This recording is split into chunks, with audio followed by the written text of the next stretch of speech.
कहते हैं कि धर्म इंसान को इंसान बनाता है। रोटी, कपड़ा और मकान की तरह धर्म भी हमारी मूलभूत आवश्यकताओं की तरह है। पर ये धर्म है क्या? क्या हर रोज मंदिर जाना धर्म है? या फिर सुबह से शाम तक पूजा पाठ करना धर्म है? या फिर अपने कर्तव्यों को पूरी निष्ठा के साथ निभाना धर्म है? धर्म तो अनुभव की बात है और ये अनुभव ही स्वधर्म का विकास करता है। और ये स्वधर्म ही हमारा सच्चा धर्म है।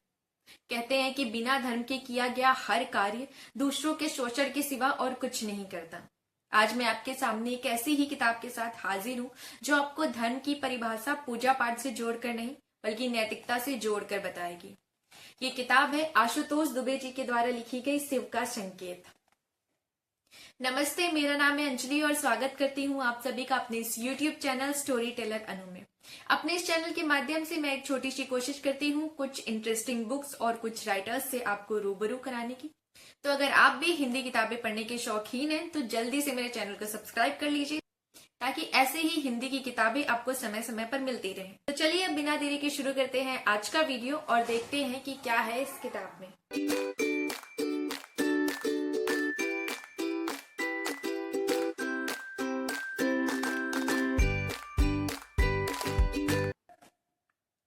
कहते हैं कि पेट की भूख इंसान से सब कुछ करा लेती है। यहाँ मेरी पेट की भूख कहने का अर्थ सिर्फ पेट की भूख से ही है, क्योंकि सक्सेना जी के पास किसी और चीज की कोई कमी नहीं थी सिवाय इसके कि कोई उन्हें सुबह शाम खाना बनाकर खिला सके। रेलवे के रिटायर्ड अधिकारी हैं और खाने पीने के खूब शौकीन। पत्नी की मृत्यु हो चुकी है और बेटा बेंगलोर में रहता है।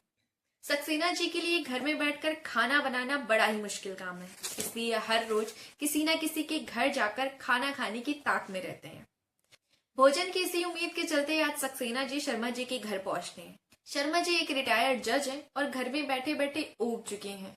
शर्मा जी को घर से बाहर जाने का बहाना चाहिए और सक्सेना जी को हर रोज शर्मा जी के घर आकर खाना खाने का बहाना चाहिए। बस फिर क्या था, दोनों ने तय कर लिया कि वे साथ में शिव जी के मंदिर जाएंगे, तब तक जब तक उनकी योगा क्लास नहीं शुरू हो जाती। अगले दिन शाम के वक्त दोनों शिव जी के मंदिर जाते हैं। शर्मा जी वहां एक साइड में बैठकर थोड़ा समय व्यतीत करते हैं और वापस चले आते हैं।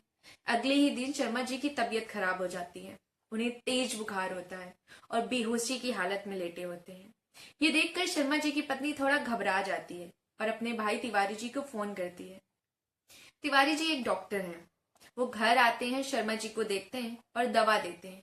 इसके साथ साथ तिवारी जी शर्मा जी का चेकअप भी कराते हैं, पर इसके बावजूद कुछ भी आराम ना मिलने पर वो घबरा जाते हैं और अपने गुरु जी से संपर्क करते हैं। गुरु जी तिवारी जी को उसी शिव मंदिर में जाकर ठीक होने की बात कह देते हैं। वे सब शर्मा जी को लेकर उसी शिव मंदिर में रहने चले जाते हैं। इस किताब की असली कहानी की शुरुआत यहीं से होती है। यहाँ आकर इस मंदिर के रहस्य का पता चलता है और शर्मा जी की इस हालत का भी पता चलता है कि आखिर शर्मा जी को हुआ क्या है। क्या उन पर किसी ने तंत्र विद्या कर दी है या फिर किसी भूत प्रेत का साया है। यहाँ से शिव मंदिर की वर्षों पुरानी कहानी सामने आती है और मंदिर के महंत द्वारा श्यामपुरा के लोगों के शोषण का भी पता चलता है। सक्सेना और तिवारी जी मंदिर के उस रहस्य से भी पर्दा उठाते हैं और श्यामपुरा के लोगों को न्याय दिलाने का प्रण कर लेते हैं। अब देखना यह है कि श्यामपुरा के लोगों को न्याय मिलता है या नहीं, शर्मा जी ठीक होकर घर वापस आते हैं या नहीं, या फिर उस मंदिर के रहस्य का पता चलता है या नहीं। ये सब जानने के लिए आपको ये किताब पढ़नी होगी। इस किताब में आशुतोष जी ने धर्म को नैतिकता से जोड़कर बहुत ही अच्छे ढंग से समझाया हुआ है। उन्होंने धर्म को पूजा पाठ के नाम पर थोपा नहीं है, बल्कि अपने कर्तव्यों के साथ उसे अंतर्मन में उतारने की बात कही है। आशुतोष जी की लेखनी मुझे काफी पसंद आई। उन्होंने छोटे छोटे वाक्यों में बहुत ही सरल भाषा में इस किताब को लिखा है।